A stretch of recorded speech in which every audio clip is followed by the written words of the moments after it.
I've never seen bees not draw out wax. I was out at Baston's on Monday, and I told him this story because I was literally just astonished. I could not believe I pulled out 6 frames that had not been touched in 2 months. And he said exact same thing had happened to him because of all the beautiful sunshine that has made great hay weather for us this year. There has not been enough nectar, and it takes lots of food, whether that's nectar or honey or sugar syrup. It takes 7 to 8 pounds of that to make 1 pound of wax. So they just could not do it. So bees are hungry right now. It is that season. We have a speaker tonight, Bob Gruener from Putnam County Beekeepers, and then we're also next month, Leroy Wignott is going to speak for us from our own club, which is great. I'd like to see more of you guys participating up here. So if you have something that you are interested in talking about or you think would be interesting to the club, please reach out to us. Love to have more of you up front.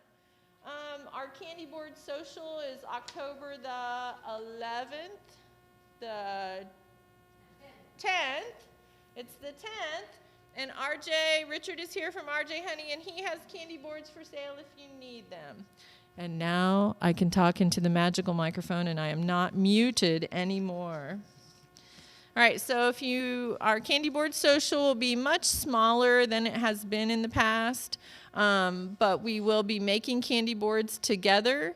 So you need to provide your candy board, and your sugar. We'll provide the water, the Honeybee Healthy, the big drill stir things. What else? Cookies, I heard. Always a draw, cookies. It is here at Cool Creek Park in one of the shelters, so we don't make a big, giant, sugary mess inside the building. It's 11 to 1, I believe. Is that right? 11 to 2? 3 hours. Oh, bring your own lunch. I was at the meeting where we talked about this, but clearly I did not soak it up.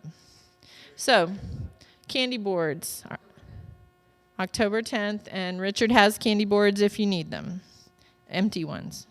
Don't forget the Beekeepers of Indiana fall meeting is in Muncie this year, which is great for us because we don't have to spend the night. You can go up there and attend the fall meeting, and there is voting for the state officers. So if you are a member, we would sure like you to show up and vote. And just as a little tidbit, I did learn something this recently about propolis. How many of you save propolis when you take it out of a hive? Do you do something with it? You know, it's different from wax, right? You don't just make it in a big glob. So I have all my cars end up having these wads of propolis in the back. My kids are like, oh my gosh. So I did read this month that one of the easiest ways to clean it is to freeze it first. So I took all my wads of propolis and put them in a Ziploc bag and threw them in the freezer. And then when you take it out of the freezer, you're going to smash it with the hammer into as small, tiny little bits as you possibly can. And then soak it in warm water, and that helps the debris come to the top. I wondered if you could put it in like a food processor or something. But anyway, you just want to reduce it down small. Coffee grinder. Perfect. Course, once you put it in a coffee grinder, I'm pretty sure it's dedicated for propolis for the rest of its life. So anyway, that's your tip for the week, is freeze your propolis first. Anything else I have to say? All right, our speaker tonight is Bob Gruener, who leads Putnam County Beekeepers. Bob is also one of my partners in the Hive Butler. Any of you that have enjoyed the Hive Butler Uncapping Tank, this is the gentleman that came up with the idea for it. I have enjoyed the Hive Butler Uncapping Tank. So Bob and his wife Valerie came up with that. Really appreciate that. Bob learned beekeeping in middle school in New Jersey on the roof of his school, which I find to just be amazing. And he has a lot of great stories about that. But he is here to talk to us tonight about how he overwinters his hives in one deep and one super. Is that right? And why? And how he does that. And I'm really curious to hear about it. I think it's something that we all need to know. He is out in Greencastle, so same climate that we have. So come on up. Bob Gruener, thanks for coming.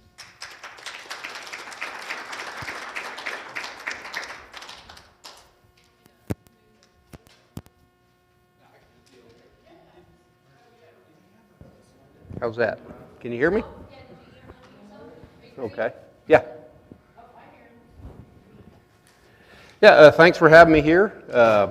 Like Tracy said, I do like the single deeps.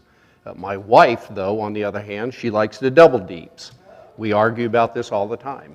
I've been actual beekeeping for about 21 years. My first touch in beekeeping was when I was in 6th grade in New Jersey, and we had, like she said, we had hives up on the school roof. And we used to go up on the roof in our school clothes and smoke the bees and just open them up and work the frames in our school clothes. No veils, no suit, nothing. I got stung holding a frame and my arms were loaded with bees, and the teacher got to show everybody the poison being pumped into my arm. So that got my interest in it. And then later on, my father-in-law, when I was married, he got some hives and he started becoming allergic to bees, being stung so much. And then we had to pull them away from him. I took them to my house and it just took off from there. 21 years later, here I am. But the first 4 years, I wasn't a beekeeper, I was a bee killer. And even now, sometimes, we're bee killers. It's just, that's part of it. I'll tell you a story here in a little bit. Just recently it happened.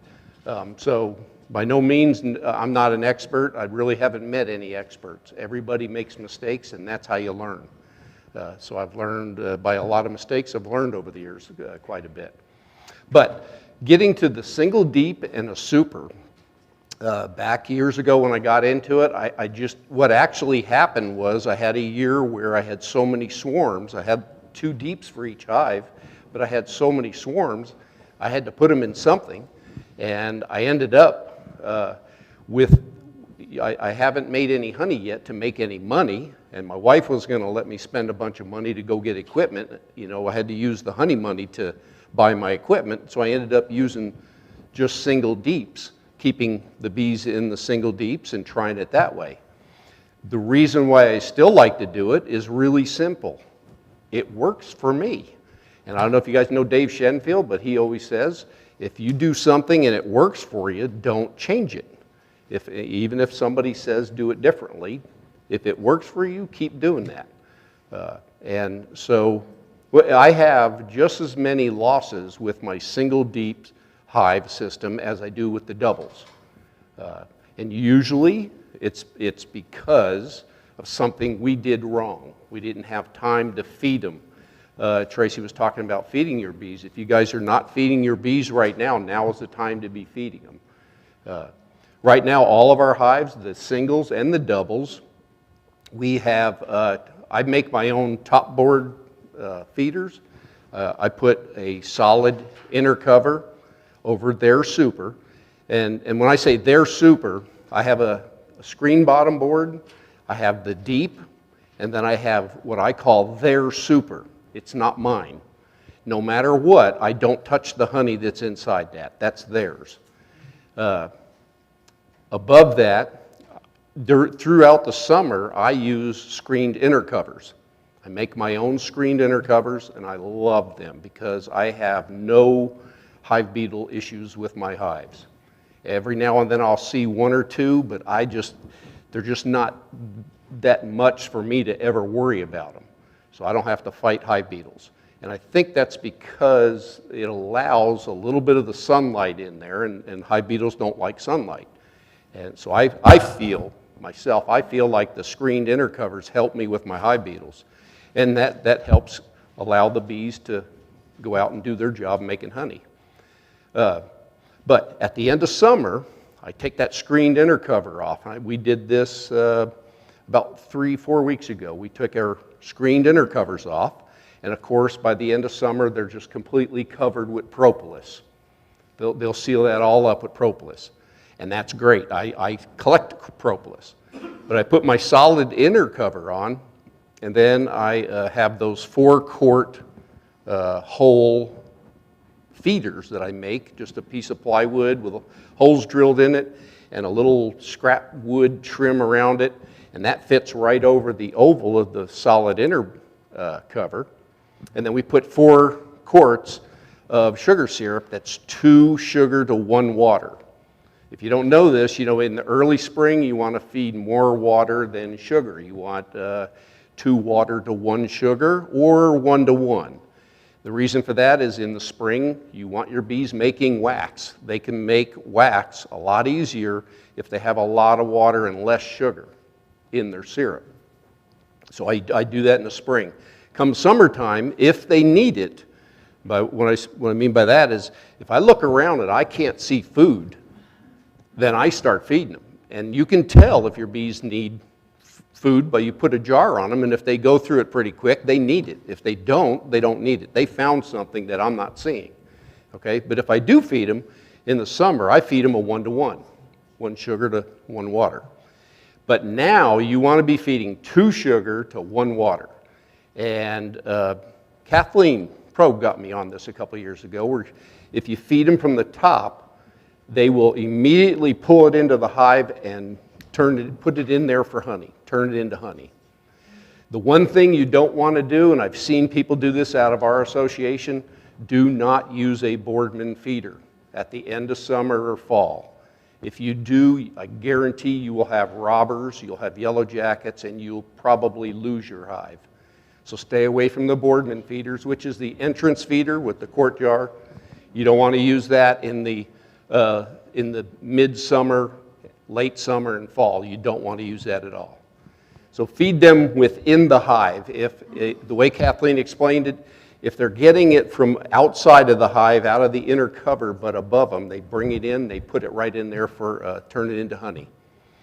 And what I'm doing is, right now, even though I have 1 super, now their super is a medium.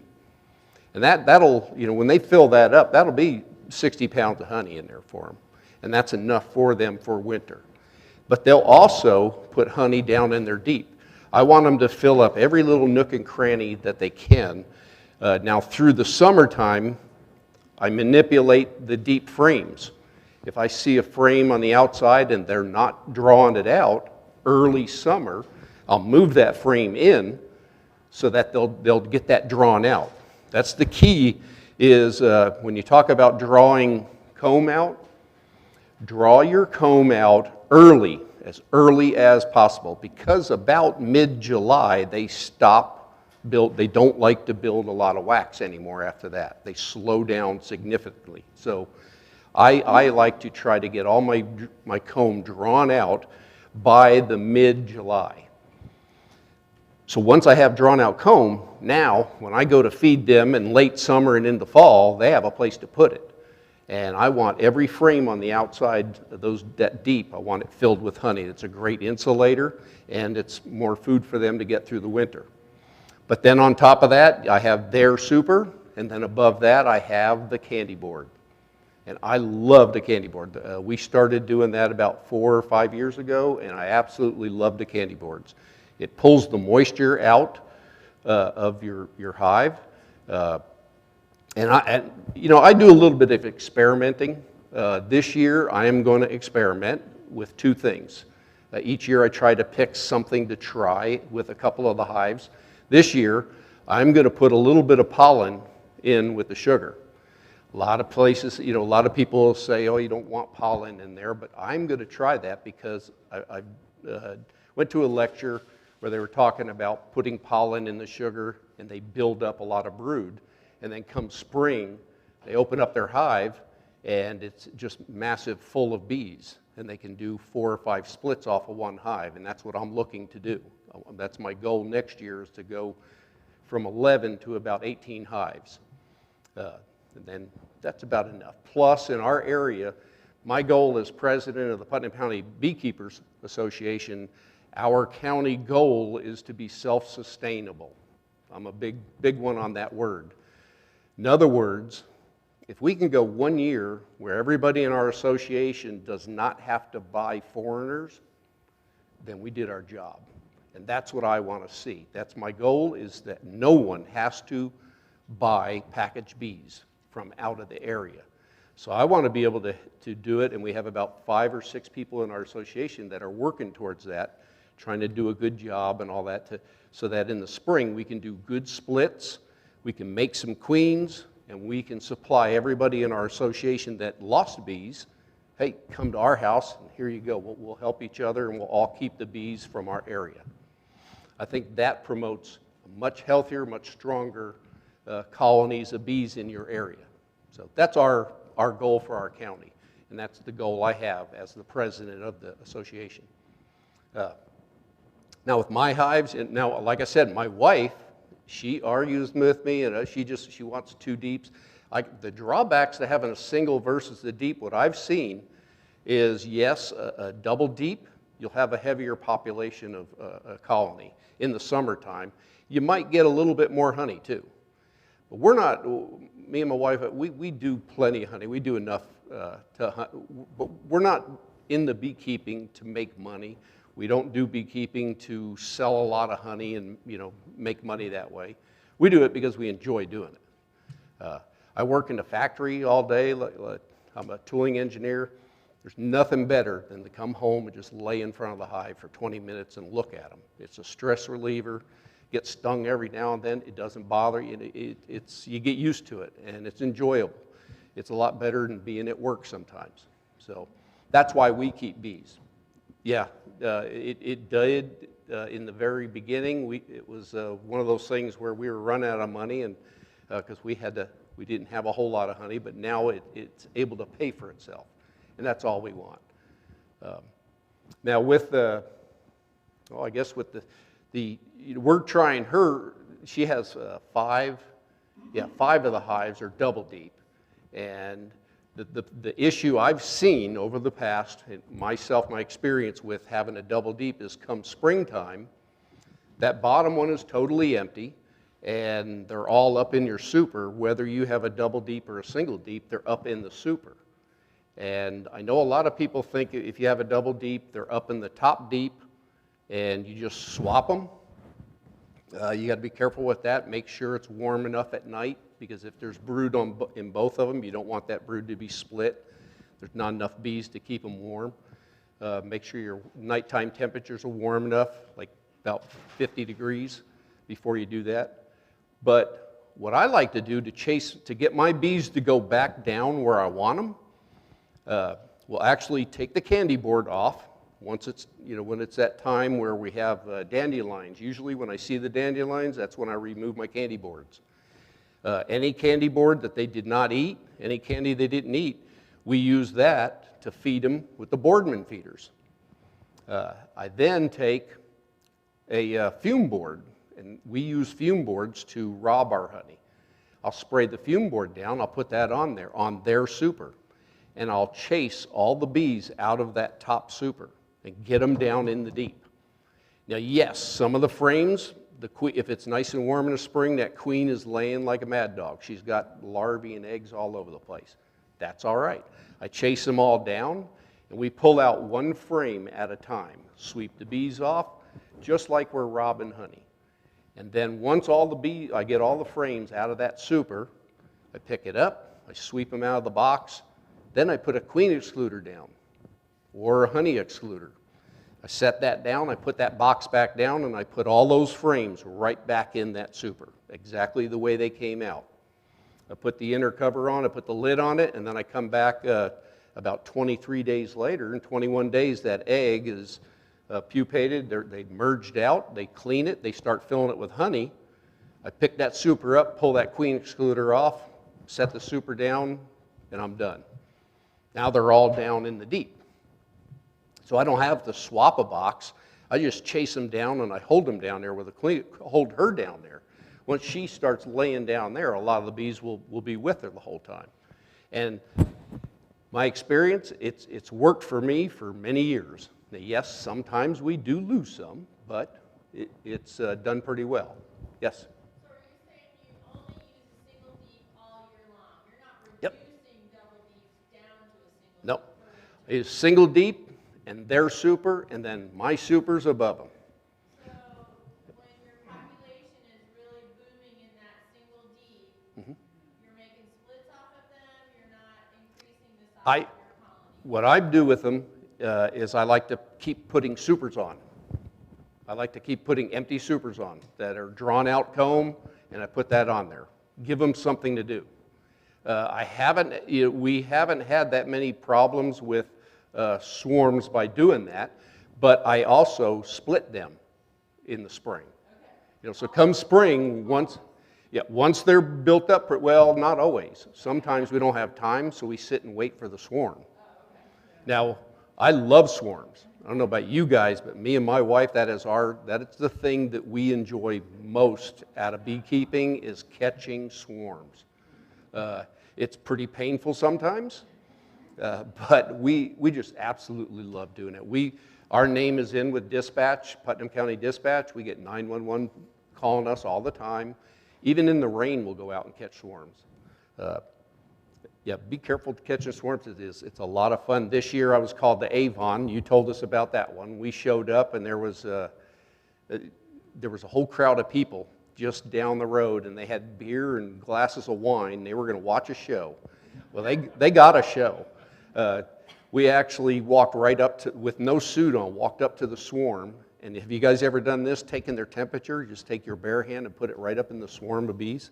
It feels like putting it in a bowl of moving macaroni. And it's really cool. And they're not in sting mode when they're swarmed. But what happened this year was I went to pick the box up so my wife could shake it in. And I grabbed my rings and my veil, and I went like that and zipped them. Yeah. When she shook them, they were all over my suit, my arms, and everything. And then I'm standing there, and all of a sudden I feel bees crawling up my face. My face was covered in bees, and I looked at my wife and said, I think we got a problem. And she looked at me, she's like, whoa. And so I had to put the hive down and walk around my truck and then slowly take my suit off. And by then it was getting dark, and a whole bunch of them went into my truck because the lights were on. I didn't get stung in the face, but I got stung on the back and in my arms because I was moving the suit, and I was making them mad doing that. But I deserved it, and I got stung 7 times. And then going home, we had 2 big, huge globs of bees on the roof inside the truck with us all the way home. And it was really funny. My wife, she went home with the suit on. I took it off. A lot of times I don't wear a suit, but the next day they all went right in the hive. They're doing great. It's a fantastic hive. So, yeah, she has a sister. So, yeah. But my wife didn't help me with bees the first about maybe 6 to 10 years. I was kind of on my own on that one, but then she got into it and she really enjoyed helping, and then she went out and learned how to graft queens. And she's been trying that each year, and that's a real cool thing that she likes to do. She likes to try to graft queens and be successful with that. Some years are really tough to do. I don't do grafting. I don't have the patience or the eyeballs for it. I make queens by going over here, grabbing a frame out of a good hive with eggs on it, and I walk over there and drop that in, and I've done that probably 5 times this year. And I come back, they have queen cells all over it, and we've done great doing that. So, yes? So how would you compare the production, does the honey production compare anything with the single deeps to the double deeps, or, I think with the double deep, you do get a little bit more honey than you do a single deep. You have a bigger population. Yep. But you got to maintain it. Do good splits in the summer, or catch the swarms in the spring, and then make sure you manipulate your frames. Now the other thing I like to do is I use my bees as comb builders. At one year I had 5 nukes. And who has nukes in here? I'll tell you, nukes are fantastic to have. They are. When I had those 5 nukes, 2 of them they were just a tool. They were like a wrench in my toolbox. They sat over there, and I was popping frames of fresh foundation in them and going back a week and a half later and pulling out full drawn comb and putting in another one. I don't care if they make a drop of honey. I want them building comb for me, because that's like gold. And you can take and store that away and use that, towards the end of the year. If you damage one or something like that, you've got your comb already drawn out. This year we haven't had any nukes. We didn't use them for building out frames, but I had to rely on some of my other hives for that. Yes? I'm just going to ask some of the obvious. When you took your frame of eggs out, put them in a split, queen was split. Is that Now, we've done splits, walk-away splits, and some we did where I actually found the queen and I moved her. That's the way I like to do a split. I like to get that queen and put her in a hive over here. And then they think they already swarmed. And if you're lucky enough to find a queen in the early spring, that's the way to do it, I think, is to get her and move her. That way they think they've already swarmed. You don't have to worry about them swarming too much.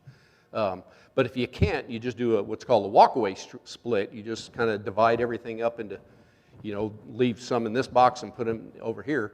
Then you have to go back and see where is the queen.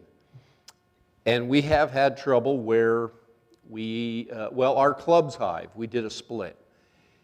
It was doing fantastic. Had 6 queen cells in the one split. And then the queen merged.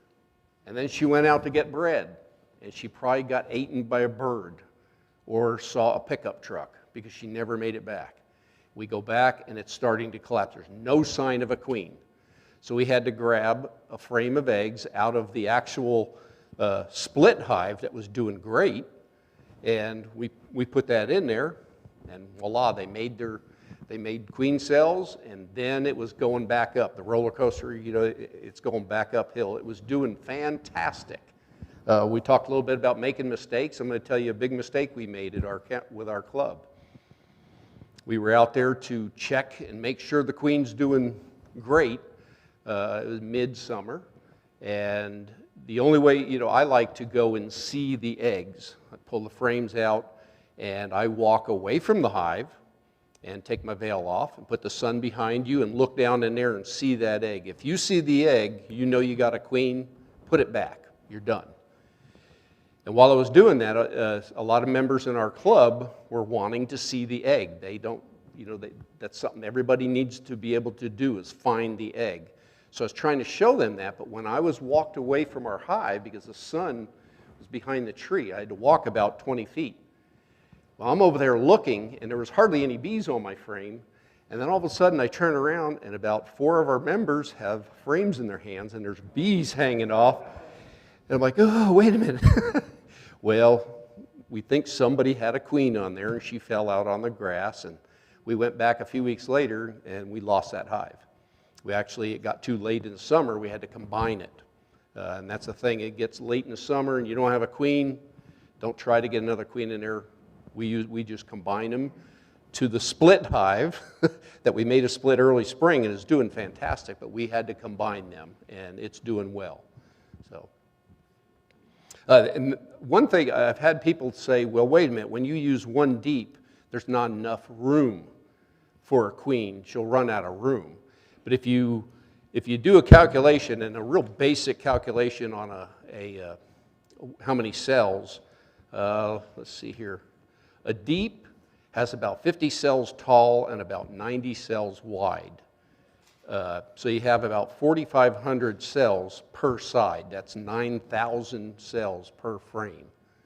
Now, a queen puts an egg in there. 21 days later, that egg is going to merge out, right? So sit there and go 21 days. At 23 days, you need a total of about 34,500 cells.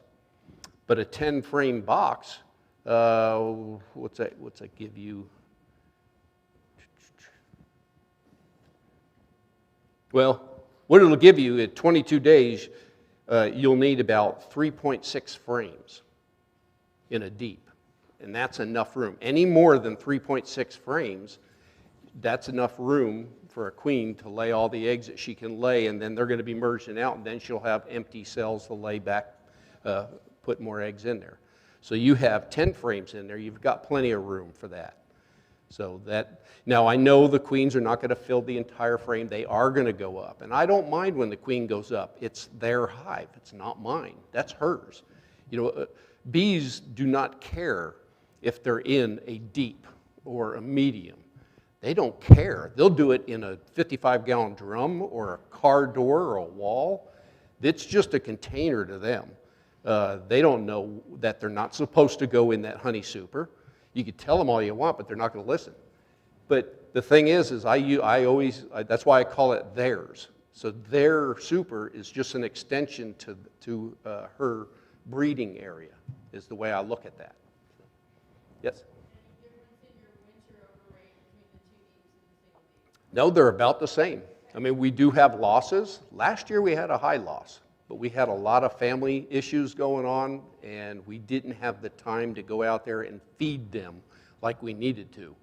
That's why this year they're on sugar syrup right now for the last 3 or 4 weeks. And we are buying a lot of sugar, and we're out there feeding them every day. Now I do, like I said before, I go all summer with the screened inner covers, and I take them off and I put the solid inner covers on, and then I feed them on top. My screened inner covers, like I said before, they fill it up with propolis. You know, you talked a little bit about propolis. I take them and I store them in my barn. And then the coldest day of the winter, I take them out and I just kind of tap that screen or flex it a little bit, and I have some newspaper, and that propolis just falls off. And I collect that all and I put it in a Ziploc bag. And now what do I do with my propolis? I don't sell it. Every now and then, if I feel kind of ill, I'll pop a piece in my mouth when it warms up enough where I can swallow it. Do not chew it. If you chew on propolis, it'll be in your fillings, your teeth, for about 3 weeks. But I'll get it where it's enough to where I could just swallow it. And I do that a lot. And I don't know if it helps or not, but I don't care. I do it. But the big thing I love propolis for, I don't bother cleaning it, but I take a bottle of isopropyl alcohol. I dump about half of it out. And I take that propolis and I just keep putting it in there. Just fill the rest of that bottle with propolis chunks. And every day I'll shake that up a little bit. And after about a week, the alcohol will dilute the good propolis, and then I'll run it through a piece of cheesecloth to strain it. And then that liquid is, I call it liquefied propolis. I keep that in a container. Now I get a new hive, got new equipment. You know, bees don't like the smell of new wood. Some people take a torch to it. I used to do that all the time.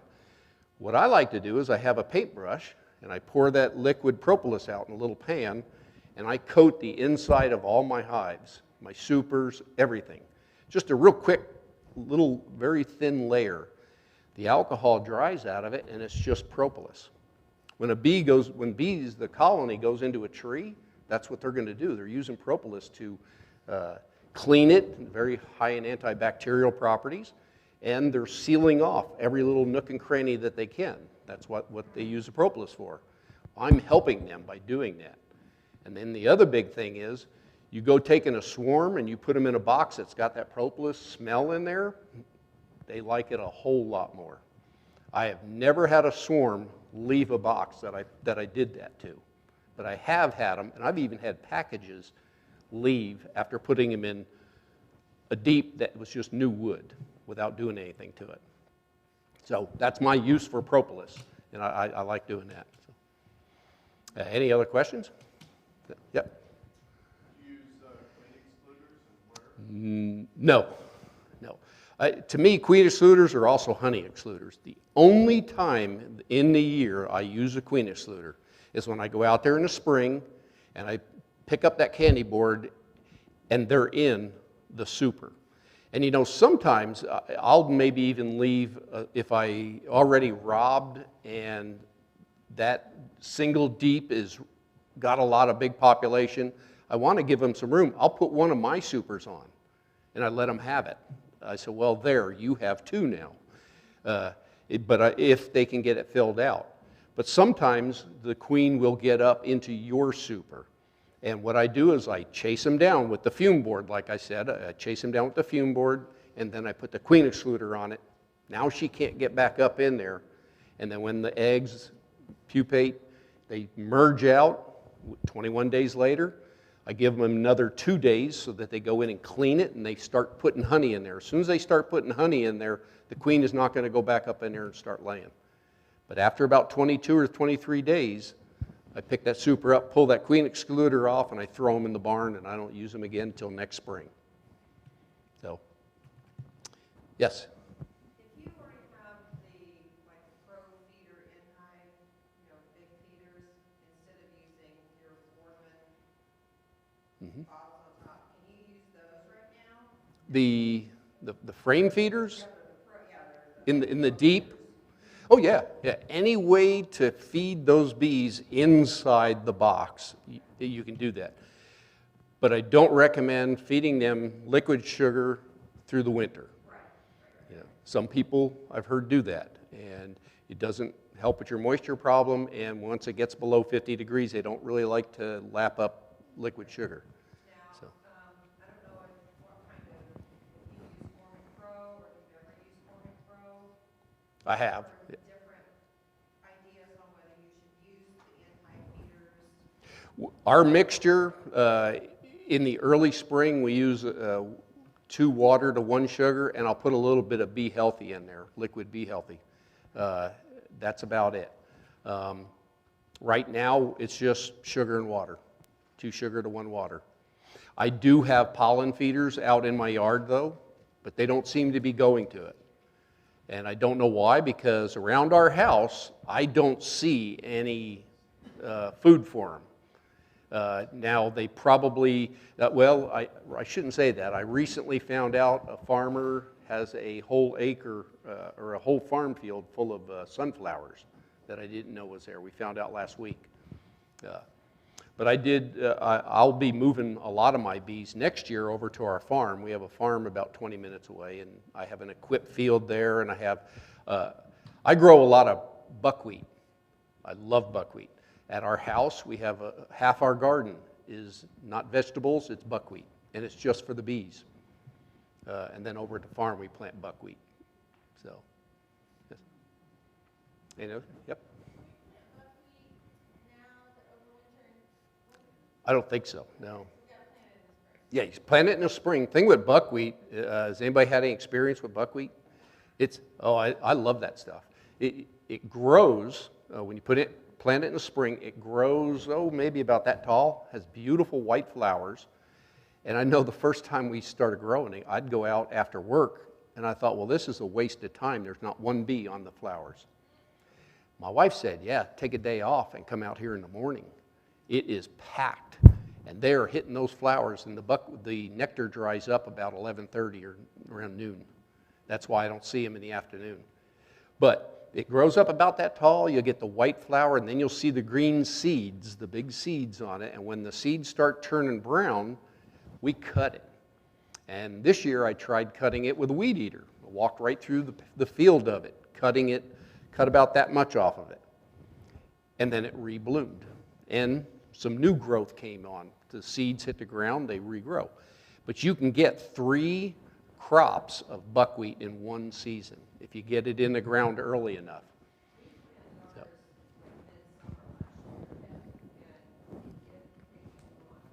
Yeah. It only takes about 2.5 weeks to start going.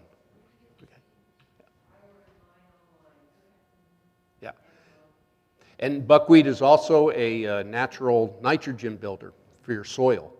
And we actually grow buckwheat in our vegetable garden because it helps keep the weeds down also. I don't know if you know that, but it helps keep the weeds, and I don't like to weed, and my wife don't either, so. Any more questions? I think we're about done here. Well, thanks for having me.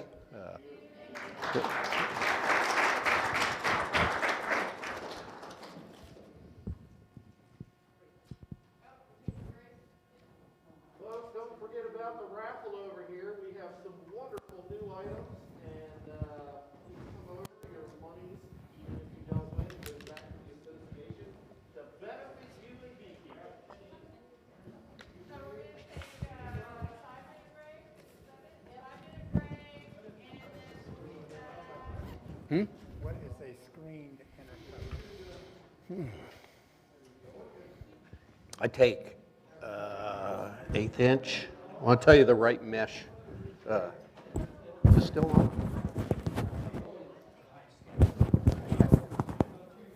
How come it's still on? Here, just take it. I won't need it.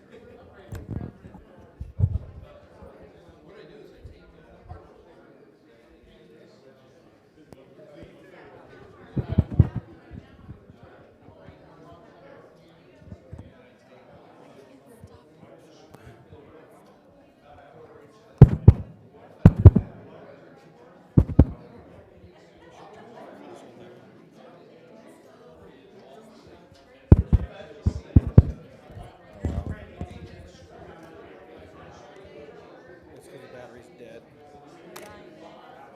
This will stop it.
Well, it said full before, so here we go.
There you go, you're live.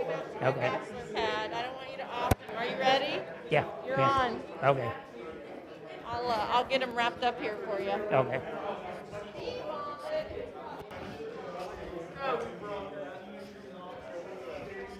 Hello, am I on? Okay, we're coming back from our break. Bob Gruener will be available in the back hallway for questions and autographs after the meeting. Bob, could you please sign if you could sign autographs in the back, that would be terrific. I really appreciate it. So, hello. Thanks, everybody. We're working really hard to get our meeting under 3 hours. I particularly like 3-hour meetings, but I was voted down. I'd be happy to sit here and listen to y'all yammer all night, but I am not in the majority. So we're trying really hard to keep it succinct tonight. Mr. William Beaver is our beekeeper from Kokomo, and he has a review of the Flow Hive. I know we don't usually use the F word here, but the Flow Hive is out there whether we like it or not. And I take that very seriously. But anyway, how many people have experience with the Flow Hive? How many people have friends who say, do you have a Flow Hive? Okay, well, Mr. Beaver had one, has one, is going to tell us about it. Okay. Thank you, everybody. I'm going to try to make it short so we can stay on schedule. I had an opportunity to try a Flow Hive this past year. Myself, I'm too tight. I would have never spent the money to do this. The particular gentleman I got with him, he asked me to put some hives on a place where he's going to raise some pumpkins. In the previous, he had a beekeeper doing his stuff for him, and he bought a Flow Hive. It's still in the box. He asked me if I wanted to try it. I said, sure. Not going to cost me anything to do it. So I got the box, and then I called him. I said, well, where's the rest of the Flow Hive at? Because all I had was this 6 frames that you see in this picture, the 6 yellow frames. That's all I had. I said, what in the world? So I had to start doing some studying, figuring out what was done here. In 2016, I happen to have the invoice right here. In 2016, February the 8th, he paid $439 for them 6 frames. So I say, I'm way too tight for that. So I did have the opportunity. I did some research. And I started figuring out how to set the thing up. And my helper back there, Jeff, and his grandson, they helped me with my bees, so they was involved in it. So I took one of my boxes, and I cut it, the back panel out. You see there at the bottom of the middle. And then I cut the piece off the top so I could have access to what you were supposed to do. And then all you do is when you get these frames put in that hive, in your top box, underneath the bottom, what you put in there is just a regular 10-frame box with 10 frames in it. And you put your bees in there, and your bees come in the bottom like a normal hive, and they're supposed to go up and put honey in these frames. Now, because of spacing, after 6 frames in there was too much space left. Well, I had some of them feeders. I'll just drop one of them in there, and that'll fill the space up. Now, the problems that we seen with this past summer is I thought that the purpose of this thing was you could go to the back of it and get your honey out, and it'd drip out for you, and the bees would not bother you. Well, if anybody bought this under that assumption, they're really going to get fooled, because these frames, first of all, you can see up there at the top, they never fit tight enough for the bees not to come up in the top. You can see the gaps. They just don't. And then down on the bottom, to me, there was a flaw in it, because when you open up this bottom frame, you can look right down in there and you can see the 10 frames in the bees. Well, and I've been doing beekeeping long enough to know that if you're at the back of the hive and you're doing something, the girls are coming around the back to see what you're doing.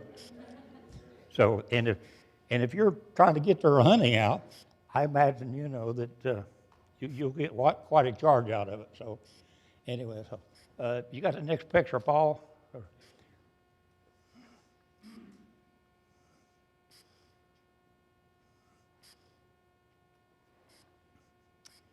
Okay, there's where the panels have been removed, okay, and up on top of the frames.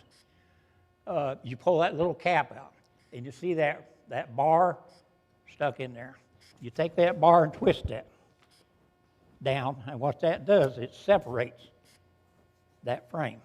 And then supposedly the honey runs out of that into the middle of that frame. And it gathers, you have to do it on each side. You have the bar there, you have to do it on each side.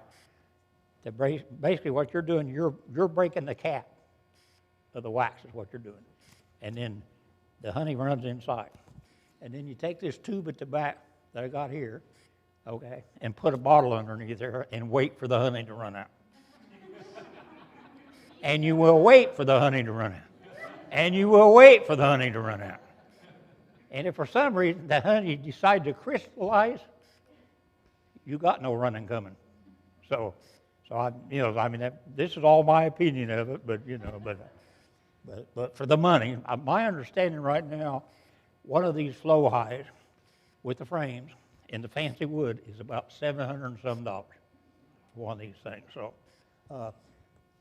that's the concept there, that you have to pull that little plastic thing out, stick that bar in there, twist it down, it breaks the thing, and you put that tube at the end of it. Now, my intention this evening when I contacted Tracy the other night and told her, hey, we pulled this off a hive because I don't think it's got any business there during the winter. So I put another brood box in place of it in a super, and because I want them to put some honey in there so they'd have some, because I can't imagine bees getting honey out of this thing in the wintertime.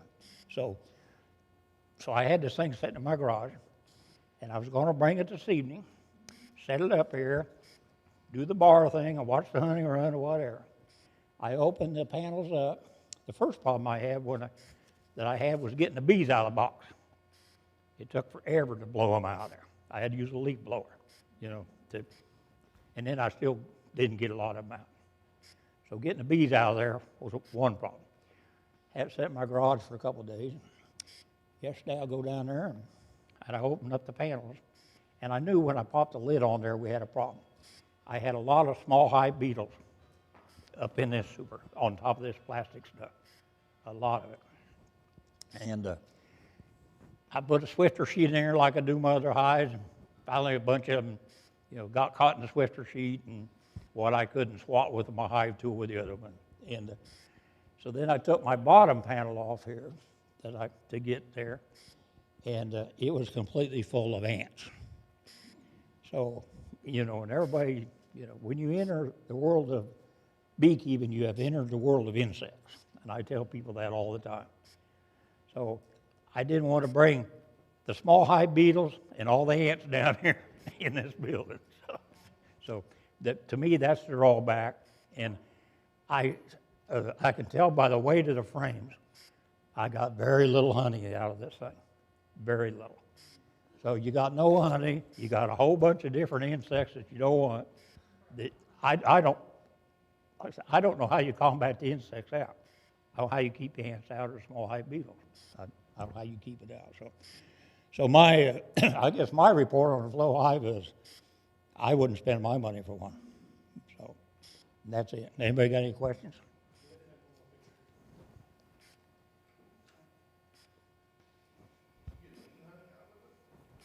Very little. Very little honey. We put it in there at the end of June. Right. And I'm not saying that I won't stick it back out there. Tracy said, well, if you don't like it, sell it. Well, yeah. Yeah. But and I'm not saying that I won't clean it up and put it back out there again, because I maybe could get it out there earlier next year and it would do better. But right now, we got it out kind of late. We think we missed a good flow. The only thing I have to say, I know there are people who use it successfully, but because my husband's in the film business, I find it really interesting that every time I see videos of the Flow Hive with honey coming out into a jar, there is never That's ever right. not buzzing around. My husband's in the film business. I know that magic goes on somewhere, right? Right. So I'm just like, really? You're telling me that no bee ever comes around smelling liquid honey? I have a hard time. Yeah, I do too. That, Right. And so, yeah, they're never going to smell that 12 inches or 16 inches to the back. I just find that just a little bit much. yeah, I do too. Yeah. I'm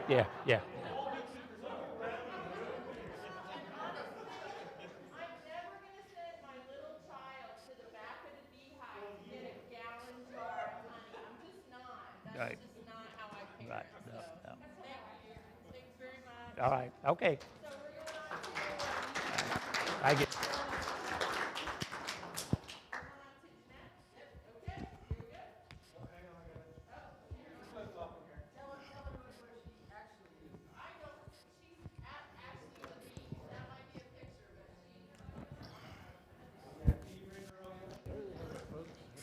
There you have it, folks.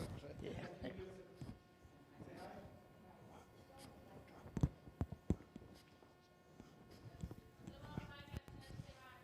She ain't come back home yet, has she?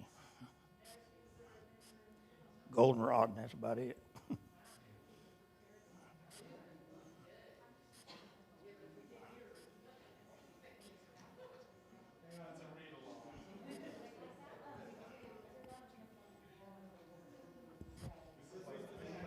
What the stuff was out there, had the little white flowers on it. I don't know what it was. I think it's bonnet or something they call it. Maybe she'll show it.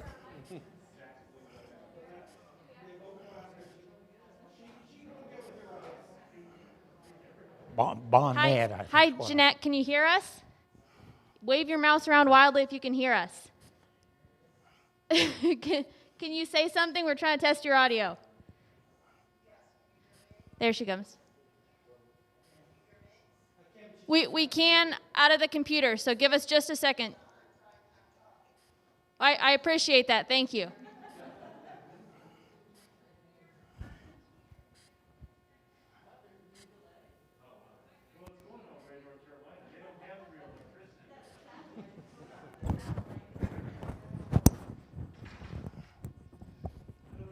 Does she need unmuted, Paul?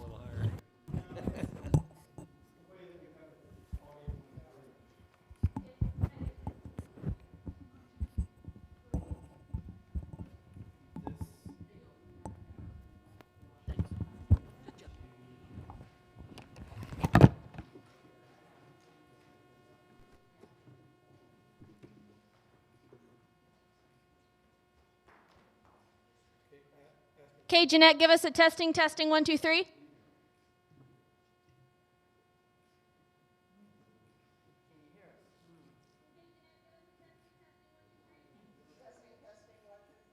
No, it's still coming. It's still not going through. Can we hold a mic just next to the computer speaker? Yeah, give me the wireless. This one all came off of Mr. Beaver. The bad thing is the audio is going to be all out of sync. Where's she coming out of? Here somewhere. Jeanette, sorry, Jeanette. Give us a testing, 1, 2, 3 again. Can you hear me now? Try again.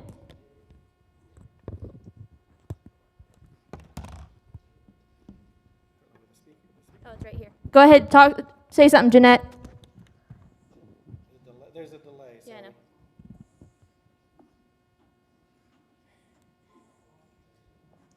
Hello? There we go. We gotcha.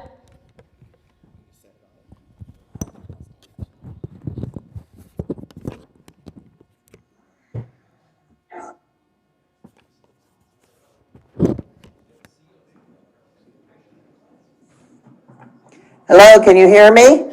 Yep, we got you. Can you hear me? Yes. I can hear you. Can you hear me? Yes. I can hear you. Can you hear me? Yes. I can hear you. Can you hear me now? Can you hear me now? Yes, Jeanette, we can hear you. You Can can you hear talk. me now? Someone wants to know what's blooming. Yes, yes, Jeanette, we can hear you. You can talk. Someone wants to know what's blooming. Yes, Jeanette, we can hear you. You can talk. Someone wants to know. Okay, let's get started then with what's blooming. Oh, I think we've been photobombed.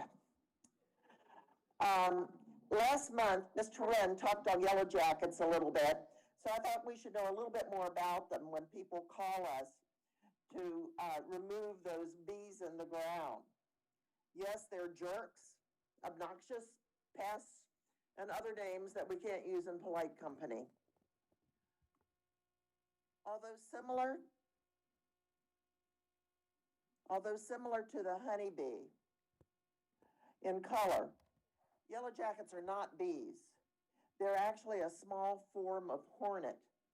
There are about 4 species, but what we see mostly is called the common yellow jacket.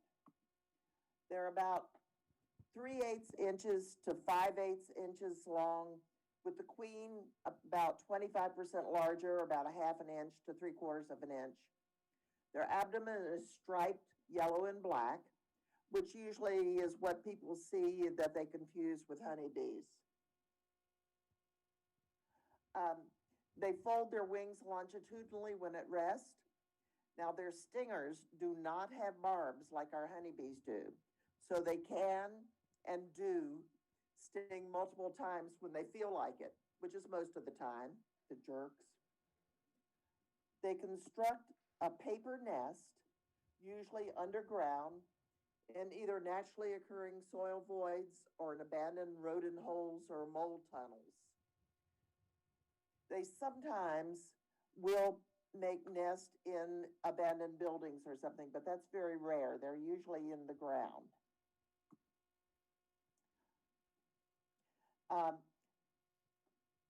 The inseminated queen, which is the only colony member to survive the winter, starts building the nest, lays eggs, and feeds the first batch of larvae with chewed up insects that she actually goes out and gets.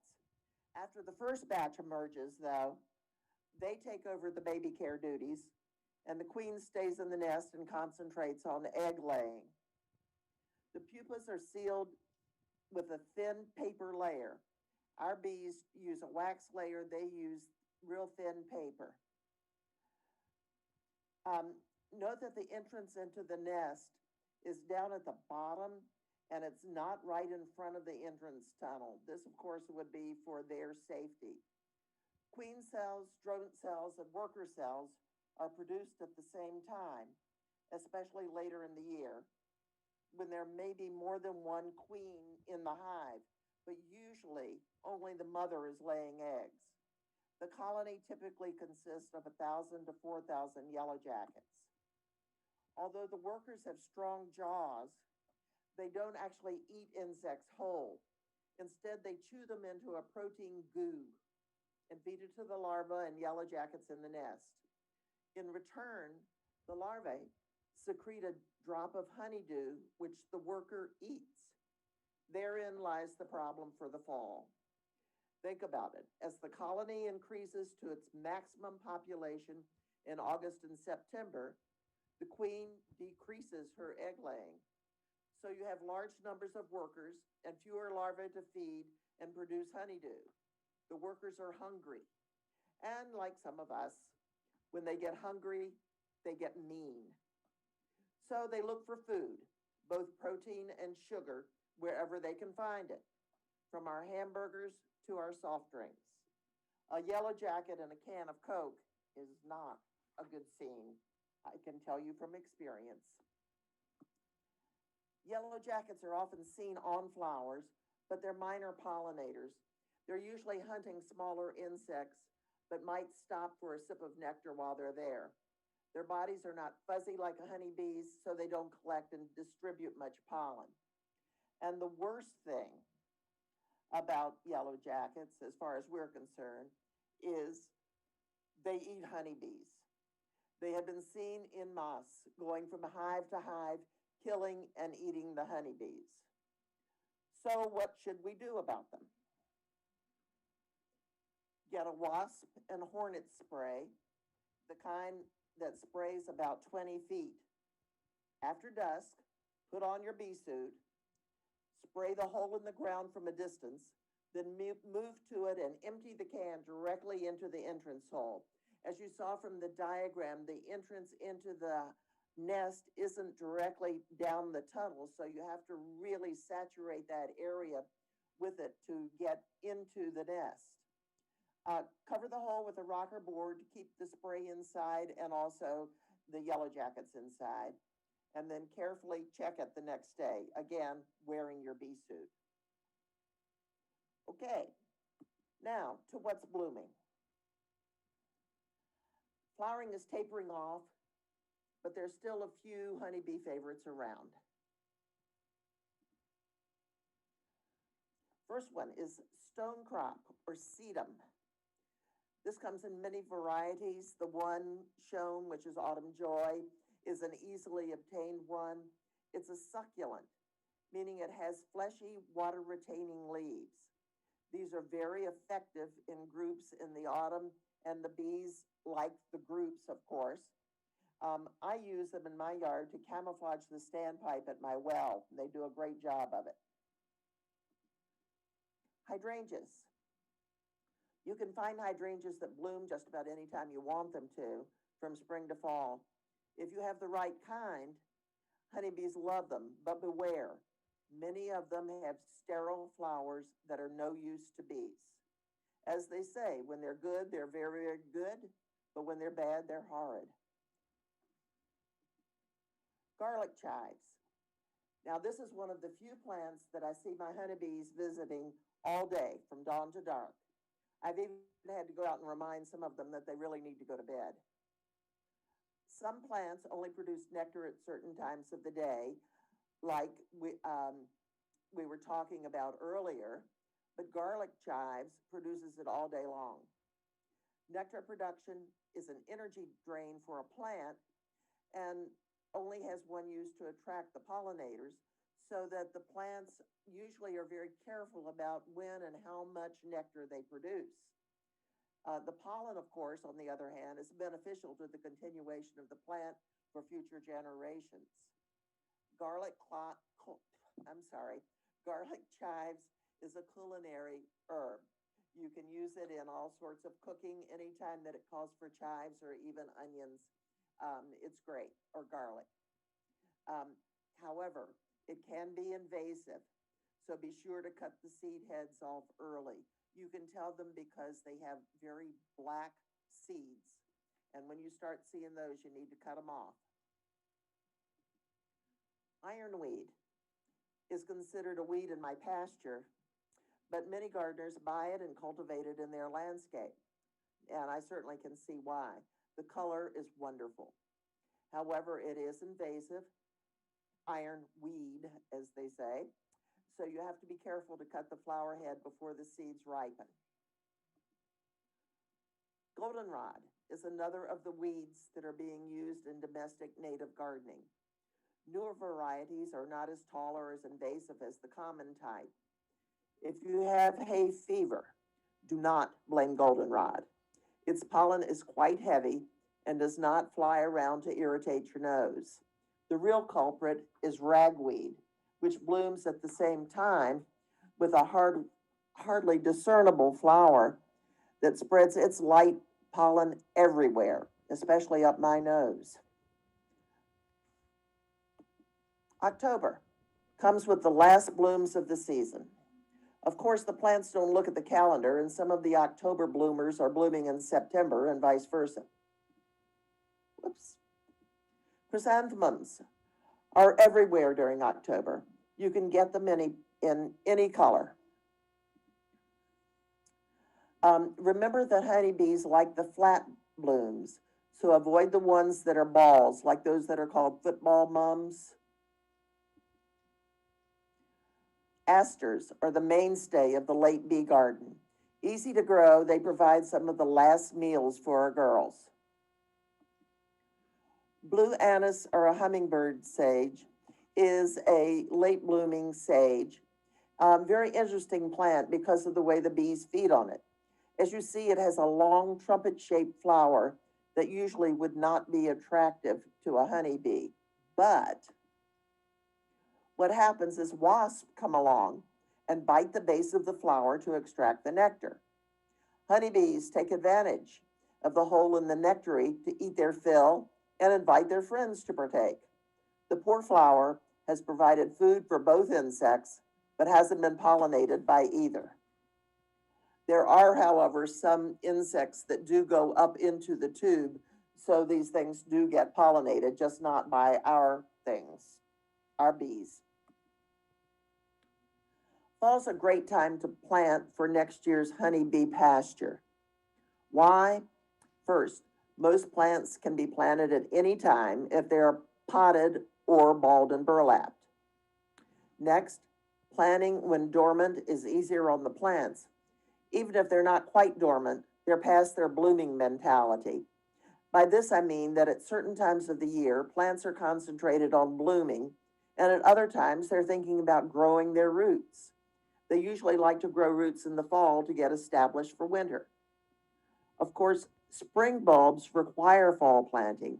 You can't plant a crocus in the spring and expect it to survive, let alone bloom. Also, if you're like most of us, you think about spring planting after the plants have thought about root growing and are concentrated on blooming.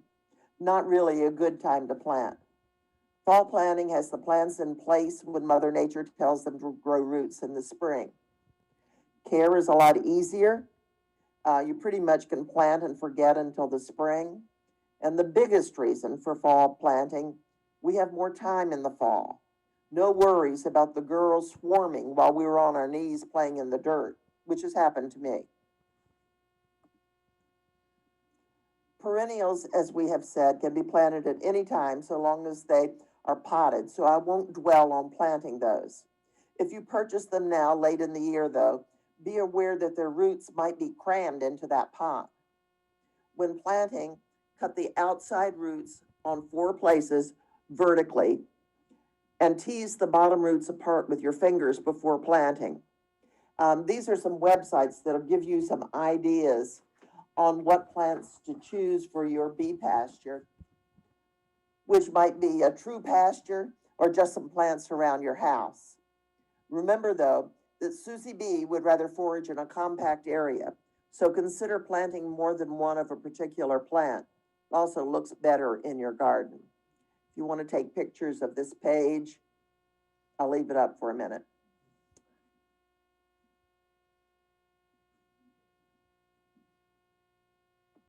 Spring bulbs are important for bees since they provide the first nectar and especially pollen to feed the new larvae. A couple of note. Crocus. Crocus are favorites for honeybees. Be aware though that crocus are critter candy. Anything from deer to chipmunks and voles love the plants.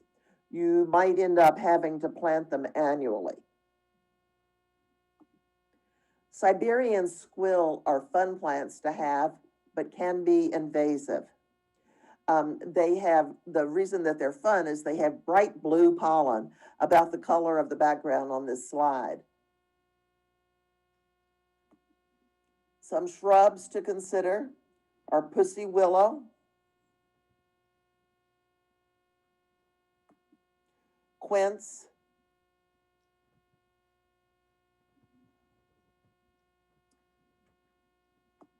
contorted filbert, which also give you nuts if you can keep the squirrels away.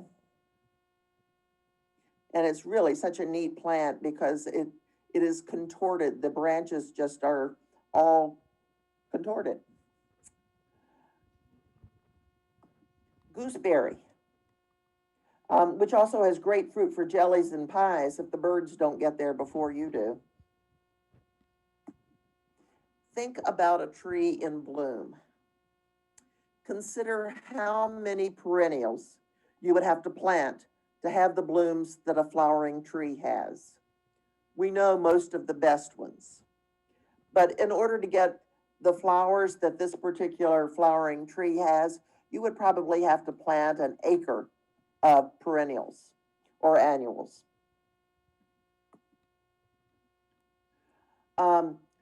Maples, all sorts of maples, they bloom very early and the bees love them. First pollen that they get usually is from some sort of maple. The silver maples typically are the earliest, but they are considered junk trees. Redbud, native tree.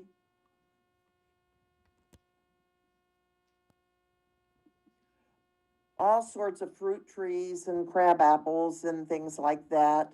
All of them are wonderful, and of course, the bees help you pollinate them. Our native and state tree, the tulip tree, they produce a huge amount of nectar and also very good pollen. Some of the newer varieties of the tulip tree don't tend to be as messy as the old ones were. That is, they don't drop their limbs and such. Sourwood.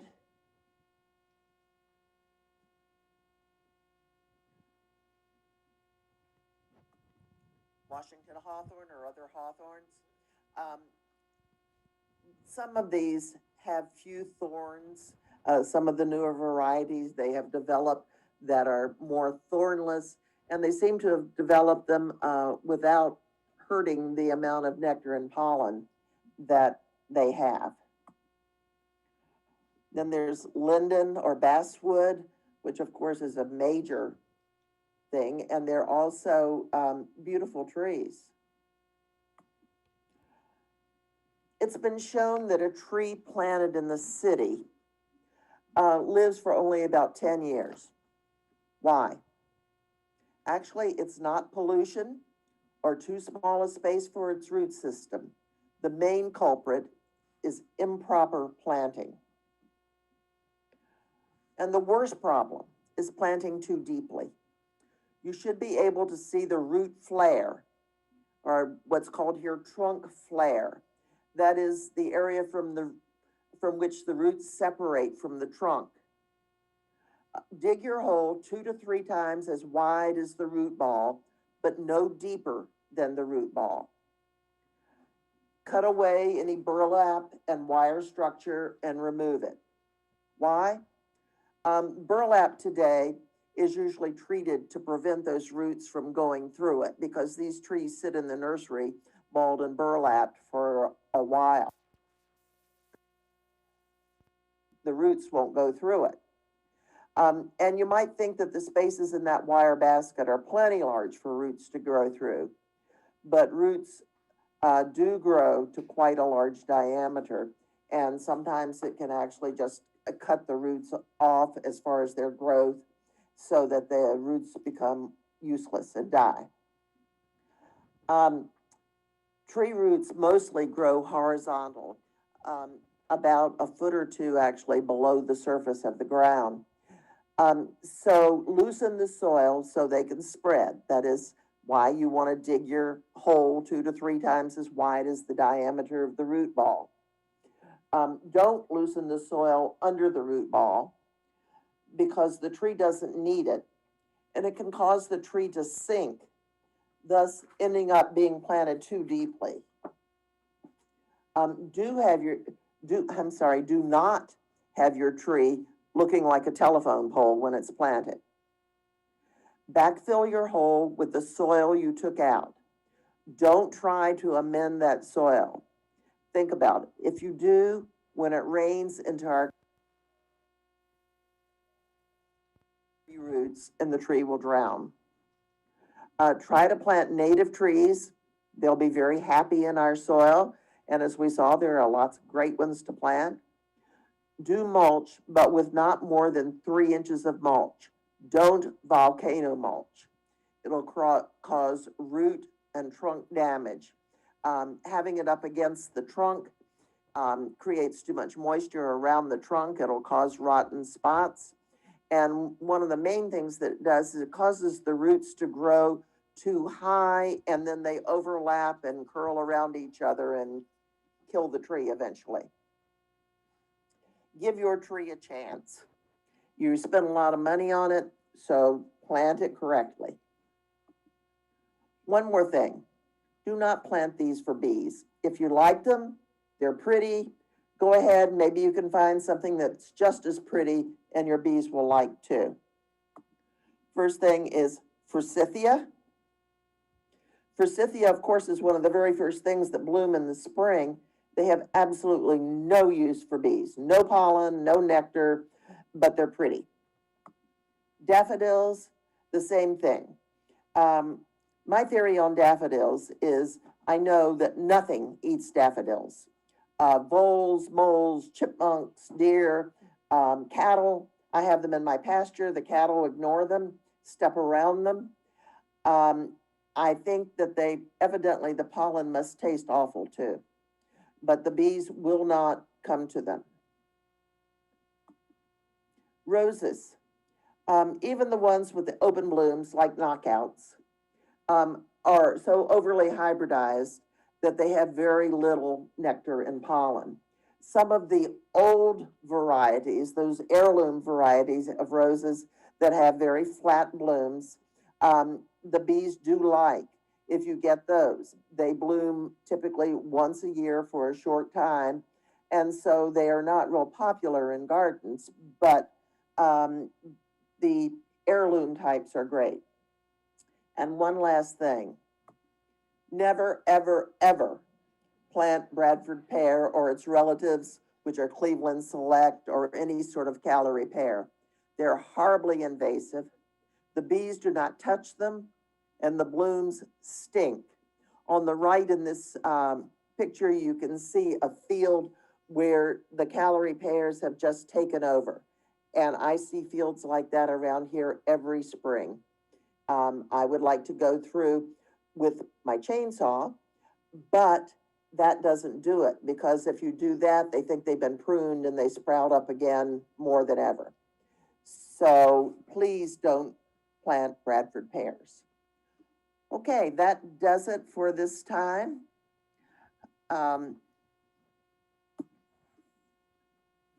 Just a second, let me get back here. Zoom.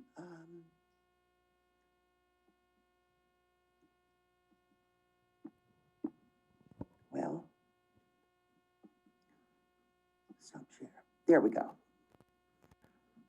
Okay. If there are any questions, if I can hear them, I'd be happy to answer.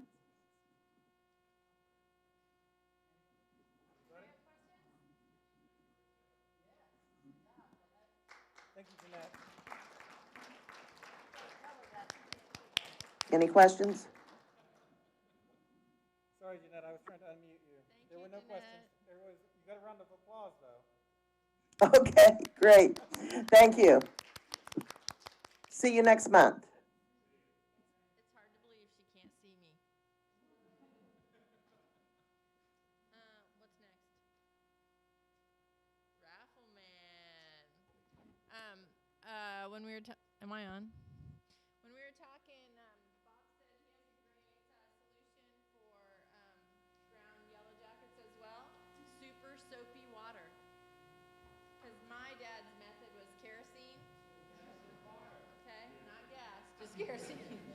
And Bob said really, really soapy water, and the soap sinks down to the bottom and they cannot come back up. And he said the other advantage to that was that wasp spray will evaporate and they can come back and the soap will not. Yes. Okay, now I'm on. Now I'm on. Okay. Okay, that's fine. I just thought I wasn't on. Oh, soapy water for ground yellow jackets. All right, so now we're going to raffle. You ready, Dan? Dan, thanks for taking over the raffle. Jeanette just vacations. Jeanette vacations all the time, so I appreciate somebody stepping up. Do you want to tell? Well, wait. I think you should, Carol Merrill, what are your items that you got up there? We're only doing 5 items, or 5 tickets. 5 items, 5 tickets.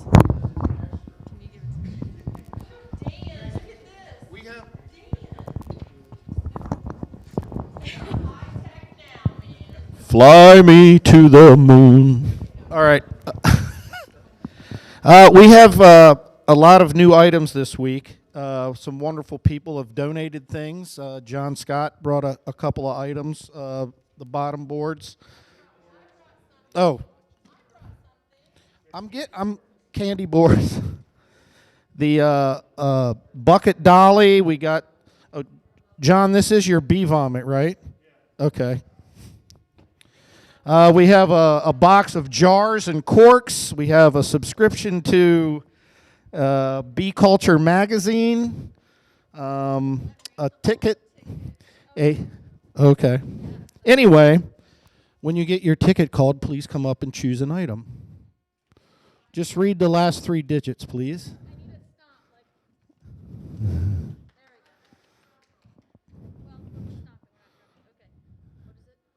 Yes. 837. That's 837. 837. Please come on up.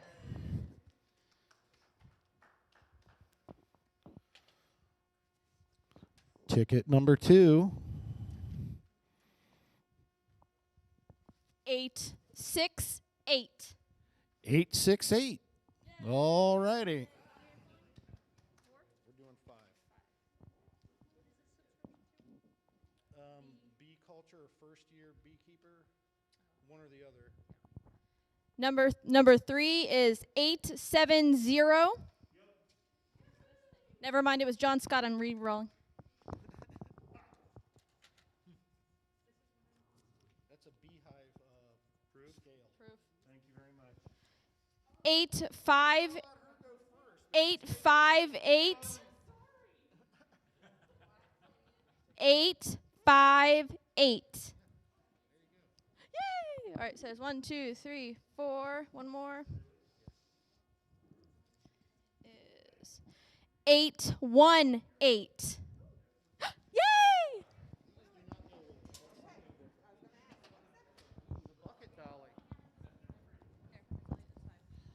And thank you for all of you that spent some money and did not win this week. I know that young man in the back spent a little money, but he won last week.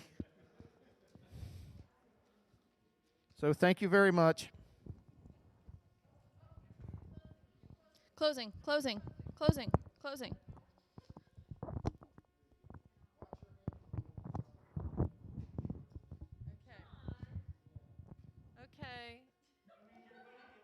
All right. Okay, children, settle down. Hello. Okay. Calm back to first. Okay, thanks for coming. Bob Gruener is still here if you want to talk to him. Richard is here I asked him to bring a bunch of convenience items tonight. So if you need any convenience items, Richard's got stuff. He's got fume boards here, bucket dollies, the rolling pokey wheel of death. And what else is over there? What else did you bring? Oh, Apivar. So check out RJ Honey. They brought, and those are the 9-frame spacers. If you want to run 9 frames in a 10-frame box, those spacers work beautifully. So check out RJ Honey and thank them for coming. Anything else? Next month is, it's Candy Board Social on October 10th. That's before our October meeting. So it's here, but outside. Subscribe to our YouTube channel. If we get over 100 subscribers, we can change our name to something easier, is what I heard. There you go. So everyone you know needs to subscribe to North Central Beekeepers Club on YouTube, please. Leroy is speaking next month about selling honey. And who else? Oh, fun. One of the great advantages of having the Hamilton County Health Department as a member of your club is they get to come tell you what you have to do. Thank you again to Paul, our techno wizard, for putting us online one more time. Amber and Rachel, his capable assistants, and Peg Murphy for keeping us right at 8 o'clock. Good job. Feel free to mingle and yammer. Thanks, everyone.